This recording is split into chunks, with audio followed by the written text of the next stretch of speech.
किसी शहर के रेलवे स्टेशन पर एक भिखारी रहता था। वो वहां आने जाने वाली रेलगाड़ियों में बैठे यात्रियों से भीख मांगकर अपना पेट भरता था। एक दिन जब वो भीख मांग रहा था तो सूट बूट पहने एक लंबा सा व्यक्ति उसे दिखा। उसने सोचा कि यह व्यक्ति बहुत अमीर लगता है, इससे भीख मांगने पर यह मुझे जरूर अच्छे पैसे देगा। वह उस लंबे व्यक्ति से भीख मांगने लगा। भिखारी को देखकर उस लंबे व्यक्ति ने कहा, तुम हमेशा मांगते ही रहते हो, क्या कभी किसी को कुछ देते भी हो? भिखारी बोला, साहब मैं तो भिखारी हूँ, हमेशा लोगों से मांगता ही रहता हूँ, मेरी इतनी औकात कहाँ कि किसी को कुछ दे सकूं। लंबा व्यक्ति बोला, जब किसी को कुछ दे नहीं सकते तो तुम्हें मांगने का भी कोई हक नहीं है। मैं एक व्यापारी हूँ और लेन देन में ही विश्वास करता हूँ। अगर तुम्हारे पास मुझे कुछ देने को हो तभी मैं तुम्हें बदले में कुछ दे सकता हूँ। इतना कहने के बाद वो लंबा आदमी ट्रेन में बैठकर चला गया। इधर भिखारी उसकी कही गई बात के बारे में सोचने लगा। उस लंबे व्यक्ति के द्वारा कही गई बात उस भिखारी के दिल में उतर गई। वो सोचने लगा कि शायद मुझे भीख में अधिक पैसा इसीलिए नहीं मिलता क्योंकि मैं उसके बदले में किसी को कुछ दे नहीं पाता हूँ। लेकिन मैं तो भिखारी हूँ, किसी को कुछ देने लायक भी नहीं हूँ। लेकिन कब तक मैं लोगों को बिना कुछ दिए केवल मांगता ही रहूंगा? बहुत सोचने के बाद उस भिखारी ने निर्णय किया कि जो भी व्यक्ति उसे भीख देगा उसके बदले में वह भी उस व्यक्ति को कुछ जरूर देगा।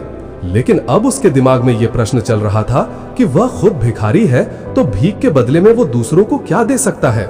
इस बात को सोचते हुए 2 दिन हो गए, लेकिन उसे अपने प्रश्न का कोई उत्तर नहीं मिला था।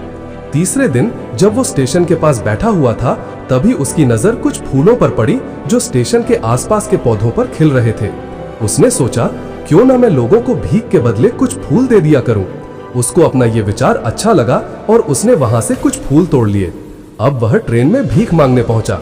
अब जब भी कोई उसे भीख देता तो उसके बदले में वह भीख देने वाले को कुछ फूल दे देता। उन फूलों को लोग खुश होकर अपने पास रख लेते थे। अब भिखारी रोज फूल तोड़ता और भीख के बदले में उन फूलों को लोगों में बांट देता था। कुछ ही दिनों में उसने महसूस किया कि अब उसे बहुत अधिक लोग भीख देने लगे हैं। वह स्टेशन के पास के सभी फूलों को तोड़ लाता था। जब तक उसके पास फूल रहते थे तब तक उसे बहुत से लोग भीख देते थे। लेकिन जब फूल बांटते बांटते खत्म हो जाते तो उसे भीख भी नहीं मिलती थी। अब रोज ऐसा ही चलता रहा। एक दिन जब वो भीख मांग रहा था तो उसने देखा कि वही लंबा व्यक्ति ट्रेन में बैठा है, जिसकी वजह से उसे भीख के बदले फूल देने की प्रेरणा मिली थी। वह तुरंत उस व्यक्ति के पास पहुंच गया और भीख मांगते हुए बोला, आज मेरे पास आपको देने के लिए कुछ फूल हैं, आप मुझे भीख दीजिए तो बदले में मैं आपको कुछ फूल दूंगा। उस लंबे व्यक्ति ने उसे भीख के रूप में कुछ पैसे दे दिए और भिखारी ने कुछ फूल उसे दे दिए। उस लंबे व्यक्ति को बात बहुत पसंद आई। वो बोला, वाह क्या बात है, आज तुम भी मेरी तरह एक व्यापारी बन गए हो। इतना कहकर फूल लेकर वो लंबा व्यक्ति अपने स्टेशन पर उतर गया। लेकिन उस लंबे व्यक्ति द्वारा कही गई बात एक बार फिर से उस भिखारी के दिल में उतर गई। वह बार बार उस लंबे व्यक्ति के द्वारा कही गई बात के बारे में सोचने लगा और बहुत खुश होने लगा। उसकी आंखें अब चमकने लगी। उसे लगने लगा कि अब उसके हाथ सफलता की वो चाबी लग गई है जिसके द्वारा वह अपने जीवन को बदल सकता है। वह तुरंत ट्रेन से नीचे उतरा और उत्साहित होकर बहुत तेज आवाज में ऊपर आसमान की तरफ देखकर बोला, मैं भिखारी नहीं हूँ, मैं तो एक व्यापारी हूँ, मैं भी अमीर बन सकता हूँ। लोगों ने उसे देखा तो सोचा कि शायद ये भिखारी पागल हो गया है और अगले दिन से वो भिखारी उस स्टेशन पर फिर कभी नहीं दिखा। लेकिन 6 महीने बाद इसी स्टेशन पर 2 व्यक्ति सूट बूट पहने हुए यात्रा कर रहे थे। दोनों ने एक दूसरे को देखा तो उनमें से एक ने दूसरे से हाथ मिलाया और कहा, क्या आपने मुझे पहचाना? दूसरा व्यक्ति बोला, नहीं, क्योंकि मेरे हिसाब से हम लोग पहली बार मिल रहे हैं।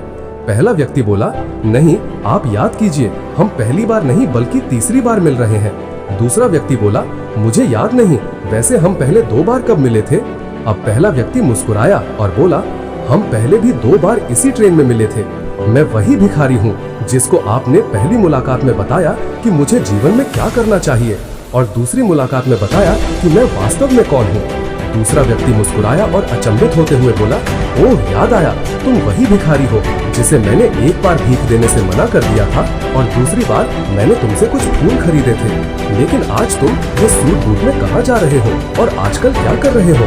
तब पहला व्यक्ति बोला, हाँ मैं वही भिखारी हूँ, लेकिन आज मैं फूलों का एक बहुत बड़ा व्यापारी हूँ और इसी व्यापार के काम से ही दूसरे शहर जा रहा हूँ।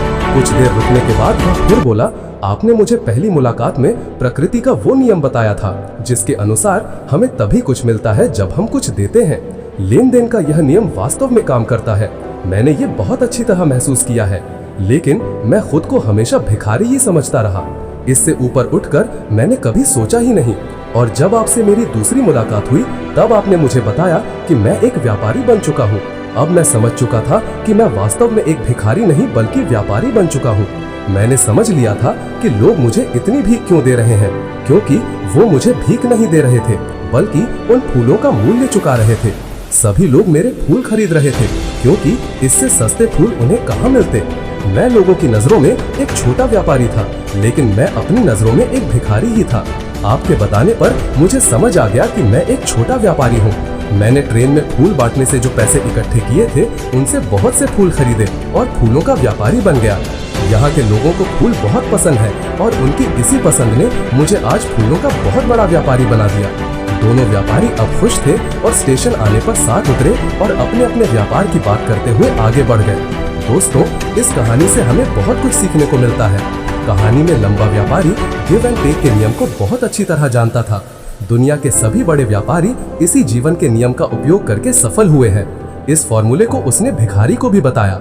भिखारी ने इस प्राकृत नियम को अपना लिया और इसका असर उसके जीवन में साफ दिखाई देने लगा। उसने अपनी सोच बदली और उसकी जिंदगी बदल गई।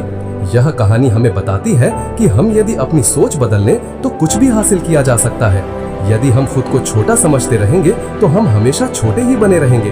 बड़ा बनने के लिए हमें अपनी सोच को बदलना होगा और खुद के बारे में बड़ा सोचना होगा। कहानी का सार यह है कि सफलता आपकी सोच में छुपी होती है। खुद का आत्मसम्मान जगाएं, अपनी सोच को बड़ा बनाइए और देखिए कैसे आप सफलता के शिखर पर पहुंच जाते हैं।